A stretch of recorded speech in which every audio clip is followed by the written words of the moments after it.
स्वागत है दोस्तों, एक बार फिर से हमारे चैनल में। आज हम आपके लिए लेकर के आए हैं सखा सुदामा की कहानी। पुरुष के लिए स्वर्ग की, पृथ्वी की तथा पाताल की समस्त संपत्ति, मोक्ष एवं समस्त सिद्धियों का मूल उन परम पुरुष पुरुषोत्तम के चरणों की पूजा ही है। विप्रवर सुदामा जन्म से ही दरिद्र थे। श्री कृष्णचंद्र जब अवंती में महर्षि सांदीपनि के यहाँ शिक्षा प्राप्त करने गए, तब सुदामा जी भी वहीं गुरु के आश्रम में थे। वहां श्री कृष्णचंद्र से उनकी मैत्री हो गई। दीनबंधु को छोड़कर दीनों से भला और कौन मित्रता करेगा।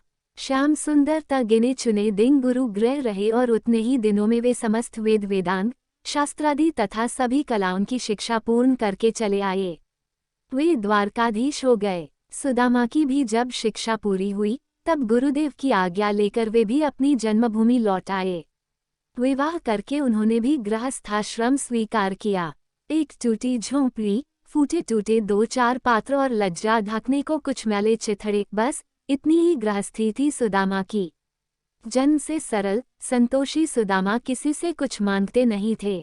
जो कुछ बिना मांगे मिल जाए को अर्पण करके उसी पर उनका एवं उनकी पत्नी का जीवन निर्वाह होता था। प्रायः पति पत्नी को उपवास करना पड़ता था। उन दोनों के शरीर क्षीण कंकाल प्रायः हो रहे थे। जिसने श्याम सुंदर की स्वप्न में भी एक झांकी कर ली, उसके हृदय से वह मोहिनी मूर्ति कभी हटती नहीं। फिर सुदामा तो उन भुवन मोहन के सहपाठी रह चुके थे। उन वनमाली के साथ अनेक दिन उन्होंने पढ़ा था, गुरु की सेवा की थी। वन में सात सात कुश समिधा फल फूल एकत्र किए थे। उस मयूर मुकुटी ने उनके चित्त को चुरा लिया था। वे उसी का बराबर ध्यान करते, उसी का गुणगान करते। पत्नी से भी वे अपने सखा के रूप, गुण, उदारता आदि का बखान करते थकते न थे। सुदामा की पत्नी सुशीला थी, साध्वी थी, पतिप्रायणा थी। उसे अपने कष्ट की कोई चिंता नहीं थी, किंतु उसके दुबले क्षीणकाया धर्मात्मा पतिदेव को जब उपवास करना पड़ता था, तब उसे अपार कष्ट होता था। एक बार जब कई दिनों उपवास करना पड़ा, तब उसने डरते डरते स्वामी से कहा, महाभाग, ब्राह्मणों के परम भक्त साक्षात लक्ष्मीपति शरणागत वत्सल यादवेंद्र श्री कृष्णचंद्र आपके मित्र हैं। आप एक बार उनके पास जाइए। आप कुटुंबी हैं, दरिद्रता के कारण क्लेश पा रहे हैं, वे अवश्य आपको प्रचुर धन देंगे। वे द्वारकाधीश अपने श्रीचरणों की सेवा करने वाले को अपने आप को दे डालते हैं, फिर धन दे देंगे, इसमें तो संदेह ही क्या है। मैं जानती हूँ कि आपके मन में धन की रत्ती भर भी इच्छा नहीं है, पर आप कुटुंबी हैं। आपके कुटुंब का इस प्रकार कैसे निर्वाह होगा। आप अवश्य द्वारका जाएं। सुदामा ने देखा कि ब्राह्मणी भूख के कष्ट से व्याकुल हो गई है, दरिद्रता से घबराकर वह मुझे द्वारका भेज रही है। किंतु श्याम सुंदर के पास धन की इच्छा से जाने में उन्हें बड़ा संकोच हुआ। उन्होंने स्त्री से कहा, पगली, ब्राह्मण को धन से क्या काम। तू कहे तो मैं भिक्षा मांग लाऊं, पर धन के लिए द्वारका जाना मुझे अच्छा नहीं लगता। हमें तो संतोषपूर्वक भगवान का भजन करने में ही सुख मानना चाहिए। ब्राह्मणी ने बहुत आग्रह किया। वह चाहती थी कि सुदामा अपने मित्र से केवल मिलाएं। एक बार सुदामा ने भी सोचा कि श्री कृष्णचंद्र के दर्शन हो जाएं, ये तो परम लाभ की बात है। परंतु मित्र के पास खाली हाथ कैसे जाएं? कहने पर किसी प्रकार ब्राह्मणी किसी पड़ोसिन से 4 मुही रूखे चियूरे मांग लाए और उनको एक चिथड़े में बांध कर दे दिया।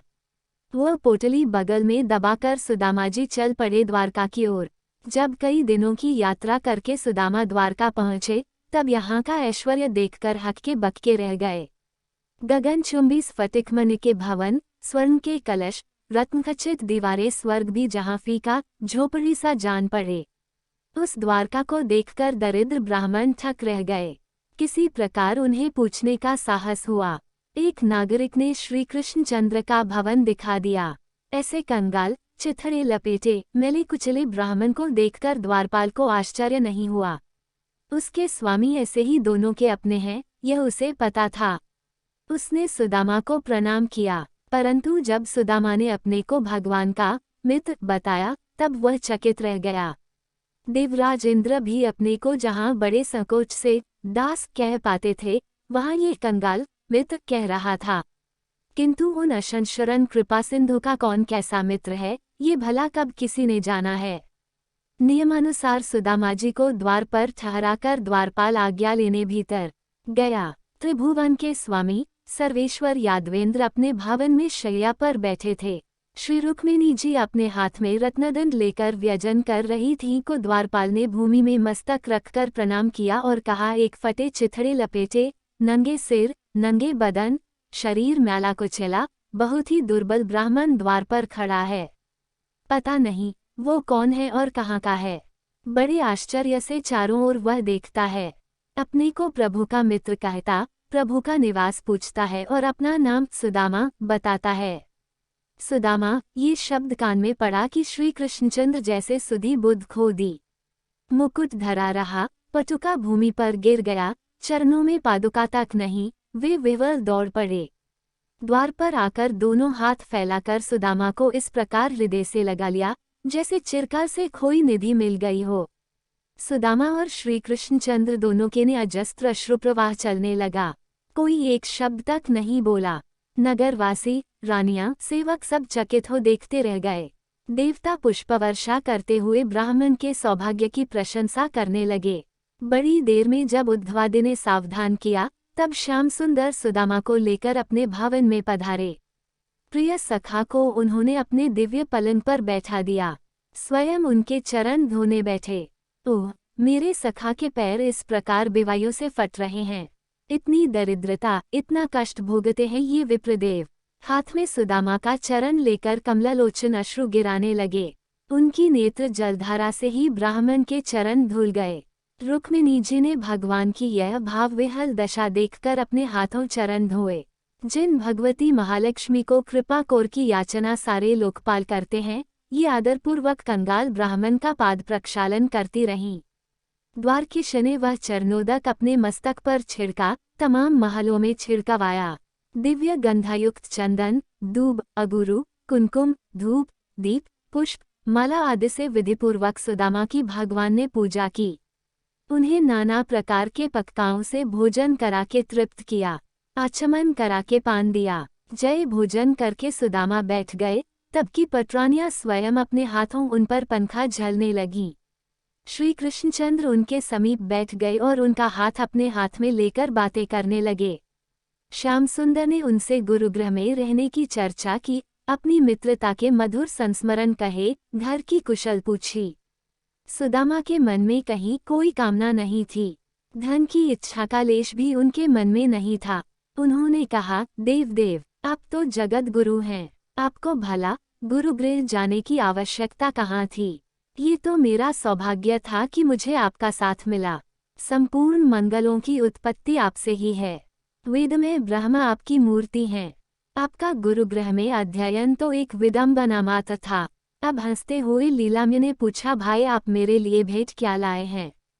प्रेमियों की दी हुई जरा सी वस्तु भी मुझे बहुत प्रिय लगती है और अभक्तों का विपुल उपहार भी मुझे संतुष्ट नहीं करता। सुदामा का साहस कैसे हो द्वारका के इस अतुल ऐश्वर्य स्वामी को रूखे चियूरे देने का। वे मस्तक झुकाकर चुप रह गए।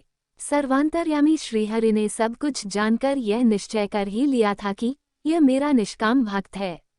पहले भी कभी धन को इच्छा से इसने मेरा भजन नहीं किया और न अब इसे कोई कामना है, किंतु अपनी पतिव्रता पत्नी के कहने से जब ये यहाँ आ गया, तब मैं इसे वह संपत्ति दूंगा जो देवताओं को भी दुर्लभ है। यह क्या है? भाभी ने मेरे लिए जो कुछ भेजा है, उसे आप छिपाए क्यों जा रहे हैं? ये कहते हुए श्री कृष्णचंद्र ने स्वयं पोटली खींच ली। पुराना जीर्ण वस्त्र फट गया, चियूरे बिखर पड़े। भगवान ने अपने पीतपट में कंगाल की निधि के समान उन्हें शीघ्रता से समेटा और एक मुट्ठी भरकर मुख में डालते हुए कहा, मित्र, यही तो मुझको परम प्रसन्न करने वाली प्रिय भेंट है। ये चियूरे मेरे साथ समस्त विश्व को तृप्त कर देंगे। बड़ा मधुर, बहुत स्वादिष्ट, ऐसा अमृत जैसा पदार्थ तो कभी कहीं मिला ही नहीं। इस प्रकार प्रशंसा करते हुए जब श्री कृष्णचंद्र ने दूसरी मुट्ठी भरी, तब रुक्मिणी जी ने उनका हाथ पकड़ते हुए कहा, प्रभो, बस कीजिए। मेरी कृपा से इस लोक और परलोक में मिलने वाली सब प्रकार की संपत्ति तो इस एक मुट्ठी चियूर से ही इस ब्राह्मण को मिल चुकी। अब इस दूसरी मुट्ठी से आप और क्या करने वाले हैं? अब आप मुझ पर दया कीजिए। भगवान मुट्ठी छोड़कर मुस्कुराने लगे। कुछ दिनों तक सुदामा जी वहां रहे। श्री कृष्णचंद्र तथा उनकी पटरानियों ने बड़ी सेवा की उनकी। अंत में अपने सखा की आज्ञा लेकर वे घर को विदा हुए। लीलाम्य ने दूर तक पहुंचाकर उनको विदा किया। सुदामा जी को धन की तनिक भी इच्छा नहीं थी। श्री कृष्णचंद्र बिना मांगे ही बहुत कुछ देंगे, ऐसी भावना भी उनके हृदय में नहीं उठी थी। द्वारका से कुछ नहीं मिला, इसका उन्हें कोई खेद तो हुआ ही नहीं। उल्टे वे सोचते जा रहे थे, ओह, मैंने अपने परम उदार सखा की ब्राह्मण भक्ति देखी, कहाँ तो मैं दरिद्र पापी और कहाँ वे एक लक्ष्मी निवास पुण्य चरित्र। किंतु मुझे उन्होंने उल्लसित होकर हृदय से लगाया, अपनी प्रिया के पलंग पर बैठाया, मेरे चरण धोए। साक्षात श्रीलक्ष्मी जी की अवतार रुक्मिणी जी मुझ पर चंवर करती रहीं।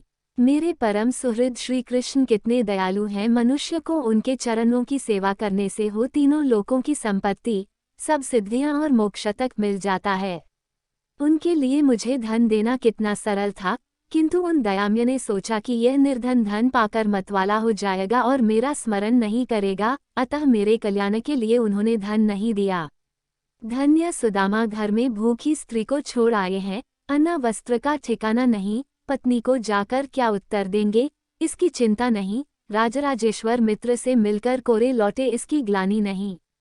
धन के लिए धन के भक्त भगवान की आराधना करते हैं और धन न मिलने पर उन्हें कोसते हैं, किंतु सुदामा जैसे भगवान के भक्त तो भगवान को ही चाहते हैं, पर भगवान के पास सुदामा पत्नी की प्रेरणा से गए थे। सुदामा के मन में कोई कामना नहीं थी, पर पत्नी ने धन पाने की इच्छा से ही प्रेरित किया था उन्हें। भक्तवान छकालपतरु भगवान ने विश्वकर्मा को भेजकर उनके ग्राम को द्वारका जैसी भव्य सुदामापुरी बनवा दिया था। एक रात में झोपड़ी के स्थान पर देवदुर्लभ ऐश्वर्य से पूर्ण मणिमय भवन खड़े हो गए थे। जब सुदामा वहां पहुंचे, उन्हें जान ही न पड़ा कि जागते हैं कि स्वप्न देख रहे हैं। कहाँ मार्ग भूलकर पहुंच गए, ये भी वे समझ नहीं पाते थे। इतने में बहुत से सेवकों ने उनका सत्कार किया, उन्हें भवन में पहुंचाया। उनकी ब्राह्मणी अब किसी स्वर्ग की देवी जैसी हो गई थी। उसने सैकड़ों दासियों के साथ आकर उनको प्रणाम किया, उन्हें घर में ले गई। सुदामा जी पहले तो विस्मित हो गए, पर पीछे सब रहस्य समझकर भावगद्गद हो गए। वे कहने लगे, मेरे सखा उदार चक्र चूड़ामणि हैं।